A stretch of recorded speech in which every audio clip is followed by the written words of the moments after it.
지금부터 더불어민주당 선대위 사법대전환위원회의 기자회견을 시작하도록 하겠습니다. 네, 참석하신 분들 소개부터 하겠습니다. 저는 사법대전환위원회 공동위원장인 김영민 의원입니다.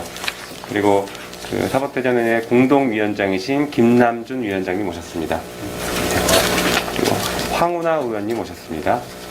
네, 그리고 위원이신 김지미 변호사님 모셨습니다. 네, 그리고 왼쪽에 같이 위원이신 그 이윤재 교수님 오셨습니다. 네, 그럼 준비된 기자회견문 낭독하고 발언과 질의응답 등을 이어가도록 하겠습니다.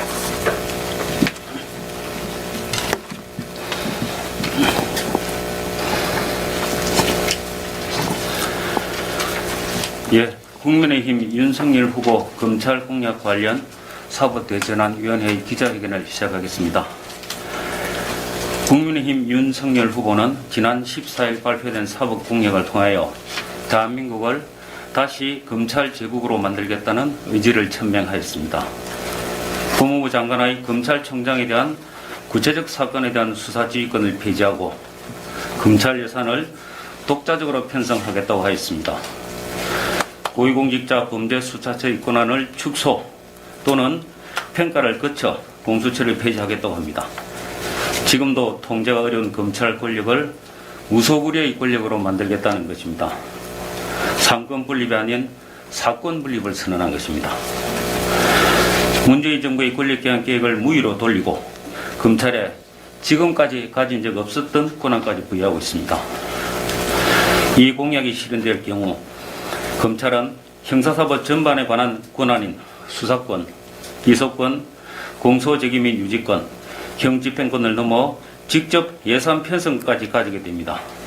지금보다 더 무소불위의 기관이 되고 말 것입니다. 선출 권력은 국민에 의해 선택된 권력입니다. 선출 권력으로부터 권한을 위임받는 권력은 선출 권력의 통제를 받아야 하는 것은 너무나 당연한 것입니다.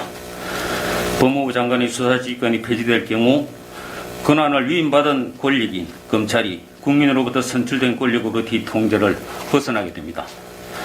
검찰이 예산 편성권을 가지게 될 경우 재정까지 확보하게 됩니다. 형사사법 전반에 대한 권한을 가지고 있는 검찰이 직접 예산 편성을 요구할 경우 검찰의 수사, 기소 대상이 될 수 있는 다른 국가기관이 이를 통제하기 어려울 것입니다. 검찰이 정치적 중립과 독립을 보장한다는 명분으로 법무부 장관의 검찰총장에 대한 구체적 사건에 대한 수사지휘권을 폐지하고 검찰총장에게 검찰청의 예산 편성권을 인정하는 것은 거대 권력에 대한 검찰에 대한 민주적 통제를 포기하는 것입니다. 공수처는 애초 설립 취지와는 달리 너무 작은 규모로 출발했습니다. 거대 권력인 검찰을 통제하고 고위공직자의 부정부패를 엄단하기 위해서 공수처는 오히려 조직을 확대하고 제도를 재정비하여 재기능을 할 수 있도록 하여야 할 것입니다.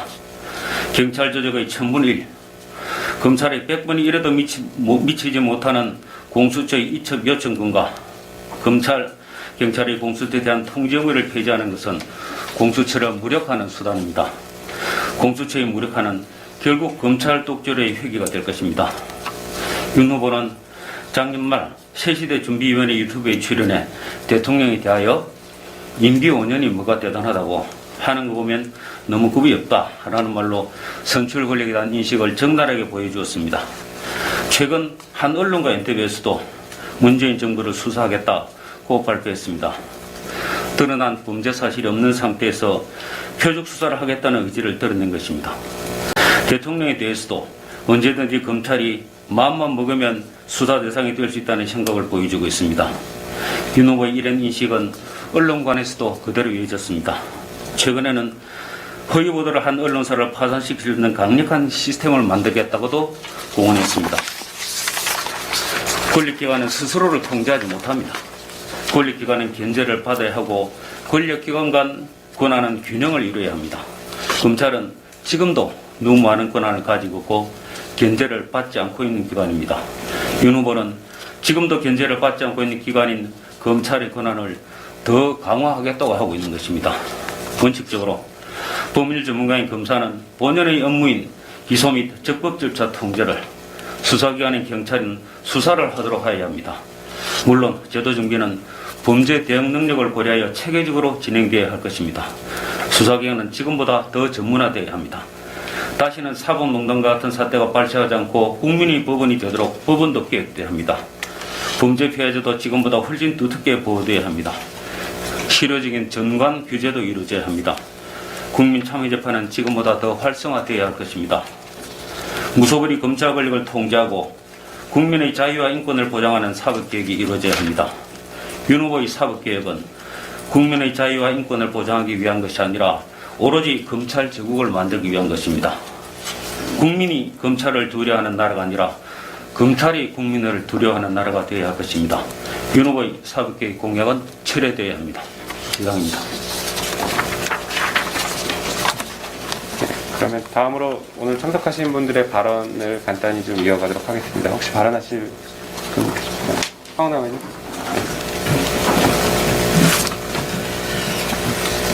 네, 황운하 의원입니다. 윤석열 후보는 잘 알려진 것처럼 검찰 만능주의자입니다. 검찰은 무오류의 집단이고 검찰 제 식구 감싸기로 그런 무오류의 집단이라는 인식은 여실히 증명되고 있습니다. 이렇게 검찰권에 대해서 편향된 인식을 가진 후보가 검찰권을 오히려 강화하겠다는 그런 공약을 발표했습니다. 이는 방금 말씀드린 것처럼 대한민국을 검찰 제국으로 만들겠다. 검찰권을 이용해서 통치를 하겠다. 강화된 검찰권을 이용해서 검찰권을 사유화해서 마음껏 수사 대상을 타겟팅하고 먼지털이 수사, 과잉 수사를 하면서도 누구에게도 통제를 받지 않겠다라는 선언입니다. 그래서 위험한 것입니다. 정상적인 상식과 또 법률 마인드, 또 정말 공정한 마인드를 가진 사람이 법과 원칙에 따라 수사하겠다면 누가 뭐라 하겠습니까? 그러나 검찰 만능주의 사고에 젖어 있는 사람이 검찰권을 오히려 강화시켜서 입법, 사법, 행정을 능가하는 사실상 독립적인 검찰의 독립적인 권부, 즉 제4부, 입법, 사법, 행정을 우에 군림하는 검찰부를 만들겠다는 그런 의식의 표현이 다름 아니라고 생각합니다. 그래서 저는 윤석열 후보의 이런 사법개혁 공약은 검찰공화국으로, 검찰제국으로 우리나라의 민주주의 제도를 또는 지금까지 힘들게 이루어놓은 검찰개혁의 진전된 성과를 무위로 돌리는 군사 독재 시절로 오히려 되돌아가게 하는 매우 위험천만한 공약이라고 생각합니다. 그래서 철회되어야 한다고 생각합니다. 윤석열 후보가 윤호진 사건에서 보여준 그런 일련의 과정을 보면 그가 얼마나 검찰 만능주의에 젖어 있는지 우리는 잘 이해할 수 있습니다. 타인에 대한 수사는 난폭한 수준으로 무자비하게 수사를 감행했습니다. 그렇지만 자신이 봐줘야 된다는, 자신이 덮어야 한다는 사건은 과감히 덮었습니다. 변호사까지 소개시켜줬습니다. 현직 검사가 변호사를 소개하는 것은 명백한 변호사법 위반입니다. 그렇게 법을 위반하면서까지 내가 감싸줘야 될 대상은 과감히 감쌌습니다. 그게 검찰주의자의 생각입니다. 그런 생각을 가진 사람이 검찰권을 강화하겠다고 하니 이는 너무 위험한 생각이라는 지적을 하지 않을 수 없습니다. 다시 한번 윤 후보의 사법개혁 공약은 철회되기를 강력하게 요청합니다. 이상입니다. 혹시 유인지 있습니까? 특별한 말 없으세요? 그럼 저도 짧게 하나 말씀드리겠습니다. 지금 윤석열 후보가 공약으로 내세운 것들 중에 특징적인 두 가지에 대해서 좀 지적을 하고 싶습니다. 하나는 예산 편성권입니다. 다른 하나는 법무부 장관의 수사지휘권 폐지인데요.